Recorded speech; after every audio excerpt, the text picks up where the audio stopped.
নমস্কার। আজকে যে বিষয়টি নিয়ে আমরা আলোচনা করব সেটা হচ্ছে শীতকালে ত্বকের সমস্যা।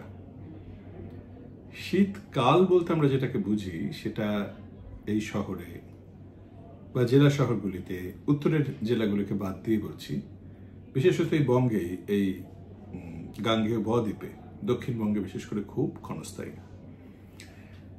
আমরা শীত বলতে যেটাকে বুঝি সেটা হচ্ছে ওই 25 ডিগ্রির কম যদি সর্বোচ্চ তাপমাত্রা হয়, আর ওই মোটামুটি 12, 14, 15-র মধ্যে যদি ঘোরাঘুরি করে। যদি না পশ্চিমের জেলাগুলিতে থাকেন সেখানে অনেক সময় 10-এর আশেপাশে, এমনকি 10 ডিগ্রির তলায় সেলসিয়াসে নেমে যায়।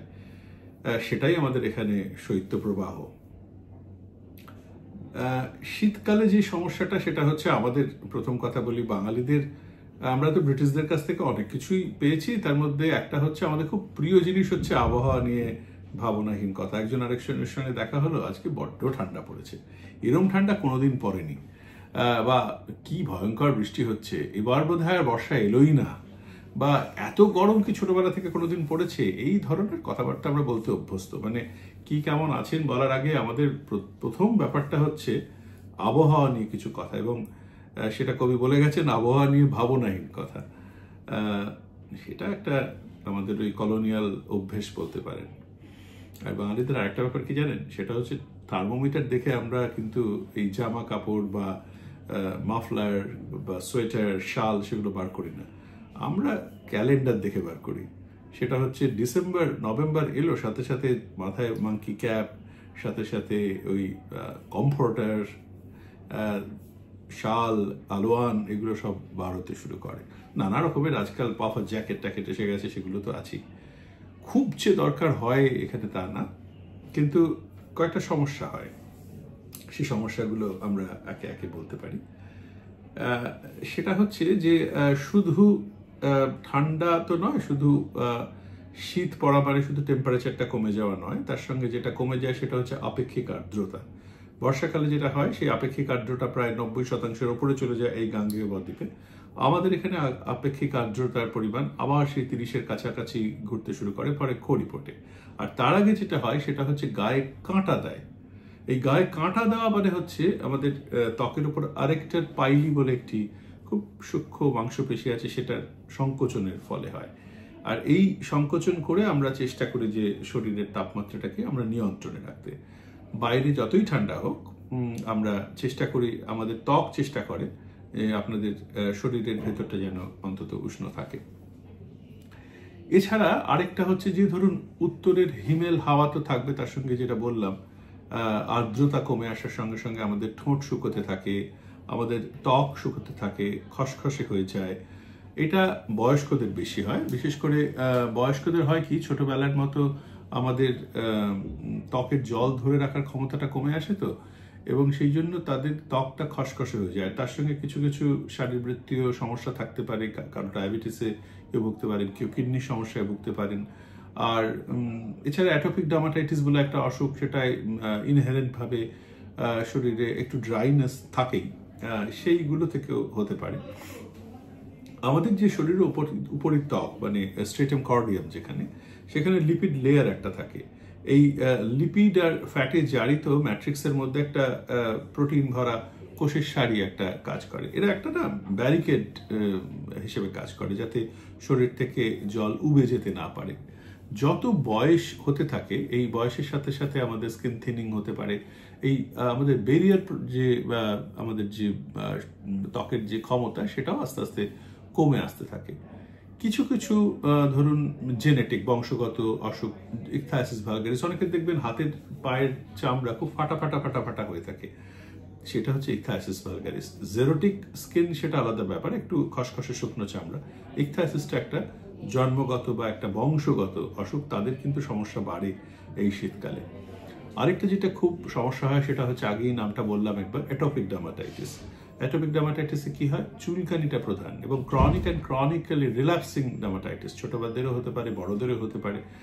সাধারণত তাদের খসখসে চামড়া হয়, শীতকালে তাদের চুলকানিটা আরো বেড়ে যায়, আর বিভিন্ন বডি ফোল্ডে তাদের চুলকানি হতে পারে। এছাড়া যেটা হতে পারে সেটা হচ্ছে নানা রকমের কন্ট্যাক্ট ডার্মাটাইটিস। ধরুন আপনি মাথায় নানা রকমের একটা তেল মাখতে শুরু করলেন বা একটা পারফিউম মাখলেন, এই জিনিসগুলো থেকে ত্বকের উপর একটা প্রদাহমূলক একটা সমস্যা তৈরি হয়ে গেল। এই ড্রাই স্কিনে সেটা আরো আদর্শ। এছাড়া বিভিন্ন আপনি উলেন গার্মেন্টস পরছেন, সেই যে কাপড়ের যে ফেব্রিক গুলো বা কাপড়ের যে অ্যাজো ডাই বা প্যারাফিনাইল ডাইয়ামিন যেগুলো রং করার জন্য তৈরি হয়, সেগুলো থেকে আপনার কিন্তু কন্টাক্ট অ্যালার্জি হতে পারে। প্রকৃতি থেকে পাওয়া যে জিনিসগুলো যেমন রেশম বা সিল্ক, সেগুলো থেকে অতটা হয় না, তবে পলিয়েস্টার পোশাক থেকে কিন্তু সমস্যা হতে পারে। নানা রকমের যে অন্তর্বাস পরা হয়, অন্তর্বাসের যে জিনিসগুলো থাকে ওই ব্রেসিয়ারে বা সেগুলোতে স্প্যান্ডেক্স বলে এক ধরনের জিনিস থাকে, একটা প্রসারণশীল একটা ফাইবার থাকে, সেইটা থেকেও হতে পারে কিন্তু কোমরে বা শরীরের অন্যান্য নরম অংশে সেখানে একটা প্রদাহ হতে পারে। এই শীতকালে আরো সেটা বাড়ে। নানা রকমের ধরুন আপনি একটা উলেন গার্মেন্ট পরলেন, সেই উল থেকে আপনার সমস্যা থাকতে পারে। ল্যানোলিন নামে একটা প্রাকৃতিক তেল থাকে সেই তার মধ্যে, সেটা থেকেও আপনি অ্যালার্জিক হতে পারেন। পরলেন গায়ে একটা সোয়েটার, আপনার নাক চুলকে লাল হয়ে নাক দিয়ে জল পড়ে সারা গায়ে র্যাশ বেরিয়ে একটা কেলেঙ্কারি কাণ্ড হয়ে গেল। এই ব্যাপারগুলো শীতকালে হতে পারে। এই ব্যাপারগুলো ধরুন ইরিটেন্ট কন্টাক্ট ডার্মাটাইটিস হতে পারে, কারণ এমনি আমাদের নানা রকমের অ্যালার্জিক কন্টাক্ট ডার্মাটাইটিস হতে পারে। সেটা আগে থেকে বোঝার উপায় নেই, একজন ত্বক বিশেষজ্ঞ আপনাকে বলতে পারেন। কি করে বুঝবেন? বোঝাটা আপনিই বুঝবেন। আপনার সারা শরীরে র্যাশ হয়ে দাগড়া দাগড়া হয়ে ফুলে গেলে আপনি তখন ডাক্তারবাবুকে ফোন করবেন বা ডাক্তার চেম্বারে হাজির হয়ে যাবেন। বোঝাটা খুব একটা শক্ত নয়, ব্যাপারটা হচ্ছে কি করতে হবে আর কি করবেন না। কি করতে হবে হচ্ছে আপনি আগে দেখে নিন যে কোন পোশাকটা থেকে আপনার সমস্যা হচ্ছে বা কোন অবস্থায়। ধরুন বাসের জানলার ধারে বা ট্রেনের জানলার ধারে হু হু করে ঠান্ডা হাওয়ায় আপনার অসুবিধা হচ্ছে, করবেন না। ময়েশ্চারাইজার যেটা ব্যবহার করা সেটা করতে হবে। একটু তেল ব্যবহার করতে হবে, নারকেল তেল অথবা অলিভ অয়েল, সর্ষের তেল নৈব চ। আর দেখবেন যে কিছু রাসায়নিক ডিটারজেন্টে যদি আপনি অ্যালার্জিক থাকেন সেগুলো ধুয়ে নেবেন, বডিতে ল্যাক্টোক্যালামিন লাগাবেন। তবে বেশি ল্যাক্টোক্যালামিন লাগালেও কিন্তু ত্বকটা ড্রাই হয়ে যেতে পারে, সেটাও উচিত হবে না। কি করবেন না সেটা হচ্ছে যে জায়গাটা চুলকোবেন, নখ দিয়ে আঁচড়ে আঁচড়ে সেই জায়গাটা চুলকোবেন না, তাতে ক্ষতি হতে পারে। সাবান খুব একটা না দেওয়াই ভালো। আর ঠান্ডা জলে জায়গাটা বারবার ধুলেন, গন্ধহীন কোনো ভেসলিন বা হোয়াইট পেট্রোলিয়াম জেলি সেই জায়গায় সেটা লাগাতে পারেন। কোনো স্পিরিট বা অ্যান্টিসেপটিক লোশন নানা রকমের আজকাল বাজারে পাওয়া যায়, সুগন্ধি নানা রকমের অ্যান্টিসেপটিক লোশন, সেগুলো না ব্যবহার করাই ভালো। আর একেবারেই যেটা করবেন না সেটা হচ্ছে চিকিৎসকের পরামর্শ ছাড়া দোকান থেকে কিনে একটা স্টেরয়েড মলম লাগিয়ে নিলাম, সেটা করবেন না। একটা অ্যান্টিহিস্টামিনিক ট্যাবলেট খেতে পারেন। এই কয়েকটা সামান্য জিনিস মেনে চললে আপনি দিব্যি ভালো থাকতে পারেন। যেটা বারবার করে বলবো, কি ছোট কি বড়, স্নানের আগে নারকেল তেল অথবা একটা অলিভ অয়েল আপনি লাগিয়ে নিলেন, স্নানের সময় সাবান ব্যবহার না করে কোনো একটা লিকুইড বডি ওয়াশ, এবং স্নানের পর একটা ময়েশ্চারাইজার এবং রাত্রিরেও একটা ময়েশ্চারাইজার। এই জিনিসটা যদি সারাদিন ধরে ব্যবহার করা যায় তাহলে কিন্তু দিব্যি ভালো থাকা যায় শীতকালে। আসুন সকলে মিলে এই শীতের ক্ষণস্থায়ী এই শীতের আরো কয়েকটা দিন যে কয়েকটা দিন আছে সেটা উপভোগ করি।